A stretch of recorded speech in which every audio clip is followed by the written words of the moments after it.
కార్తీక మాసం ఆదివారం సెలవు దినం కావటంతో ఇక రత్నగిరికి భారీగా తరలివచ్చిన భక్తులు తెల్లవారుజాము 3 గంటల నుండి స్వామివారి వ్రతాలు సర్వదర్శనాలు ప్రారంభం కావటంతో పెద్ద సంఖ్యలో భక్తులు వేకువజాము నుండే వ్రతం ఆచరించి స్వామివారిని దర్శించుకున్నారు. ఇక భక్తుల తాకిడి పెరగటంతో కొంత సమయం కౌంటర్లో వ్రతం టికెట్లు విక్రయాలు నిలుపుదల చేయటంతో గంటల తరబడి భక్తులు క్యూ లైన్లో నిలబడి ఇబ్బందులు ఎదుర్కొన్నారు. ఇక ఆలయంలోకి వెళ్లే ప్రధాన మార్గాల అన్నిటినీ తాళాలతో అష్టదిగ్బంధనం చేయటంతో ఏ విధంగా లోపలికి వెళ్ళాలి, బయటకు ఏ విధంగా రావాలో తెలియక భక్తులు అయోమయానికి గురయ్యారు. ఇక వృద్ధులు, దివ్యాంగులు ఏ విధంగా వెళ్లాలో తెలియక తీవ్ర ఇబ్బందులకు గురయ్యారు.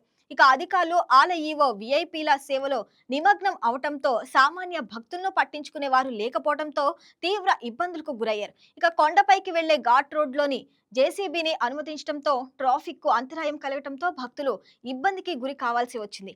ఇక భక్తులకు యంత్రాలయం దర్శనాలు నిలిపివేయటంతో త్రిమూర్తులు దర్శనం పూర్తిగా చేసుకోలేకపోవటంతో తీవ్ర నిరాశకు గురయ్యారు.